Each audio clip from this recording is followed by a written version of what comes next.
Japan থেকে অ্যাস্ট্রাজেনেকার 25 লাখ টিকা পাবে বাংলাদেশ। টিকার বৈশ্বিক উদ্যোগ কোভ্যাক্সের আওতায় জাপান থেকে 25 লাখ ডোজ অ্যাস্ট্রাজেনেকার টিকা পাচ্ছে বাংলাদেশ। এই সপ্তাহে বা আগামী সপ্তাহে এই টিকা পাওয়ার প্রত্যাশা বাংলাদেশের। বুধবার পররাষ্ট্রমন্ত্রী কে আব্দুল মোমেন সাংবাদিকদের প্রশ্নের উত্তরে এই তথ্য জানান। আব্দুল মোমেন বলেন, সম্প্রতি জাপানের পররাষ্ট্রমন্ত্রীর সঙ্গে আমার কথা হয়েছে। এই সময় বিভিন্ন দেশে জাপানের টিকা দেওয়ার প্রসঙ্গটি উল্লেখ করে আমাদের টিকা দেওয়ার অনুরোধ জানিয়েছি। এই সপ্তাহে বা আগামী সপ্তাহে তারা কোভ্যাক্সের আওতায় একটা বড় অঙ্কের টিকা পাঠাবেন। কোভ্যাক্সের আওতায় বলে এটা বিনামূল্যে পাবো। জাপান থেকে 2.5 মিলিয়ন টিকা পাবে বাংলাদেশ।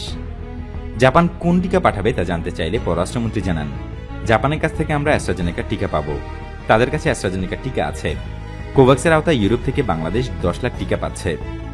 বাংলাদেশের কেনা ভ্যাকসিন নিয়ে সেরাম নিশ্চুপ, কিন্তু ঢাকা আশাবাদী। ভারতে কোভিড-19 পরিস্থিতির উল্লেখযোগ্য উন্নতি হয়েছে, কিন্তু এখনও প্রতিবেশী দেশটির কাছ থেকে অক্সফোর্ড অ্যাস্ট্রাজেনেকার ভ্যাকসিন কোভিশিল্ডের সরবরাহ পুনরায় শুরু হওয়ার কোনো লক্ষণ দেখা যাচ্ছে না। নিজেদের প্রয়োজন মেটানোর জন্য ভারত হঠাৎ করেই ভ্যাকসিনের সরবরাহ বন্ধ করে দিয়েছিল। ভারত সেরাম ইনস্টিটিউটকে টিকা সরবরাহ করার জন্য আগেই অর্থ পরিশোধ করা হয়েছে, কিন্তু তাদের সঙ্গে সরকার বারবার যোগাযোগ করলেও তারা আবারও টিকা সরবরাহ শুরু করার ব্যাপারে এখনও পর্যন্ত কোনো মন্তব্য করেনি।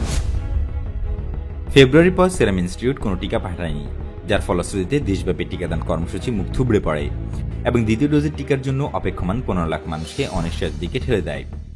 বাংলাদেশ সেরামের কাছ থেকে 3 কোটি ডোজ কোভিশিল্ড ভ্যাকসিন কিনেছে, যার মধ্যে এই পর্যন্ত 2 কিস্তিতে 70 লাখ ডোজ তারা সরবরাহ করেছে।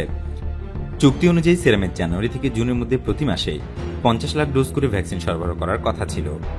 বাংলাদেশের গণটিকাদান কর্মসূচি 7 ফেব্রুয়ারি শুরু হয়েছিল এবং তা মূলত সেরামের কাছ থেকে সরবরাহকৃত ভ্যাকসিনের উপর নির্ভরশীল ছিল। ভারতে করোনা ভাইরাস সংক্রমণের হার ব্যাপকভাবে বেড়ে যাওয়ার কারণে এপ্রিলের শেষ সপ্তাহে বাংলাদেশের টিকাদান কর্মসূচি মুখ থুবড়ে পড়ে।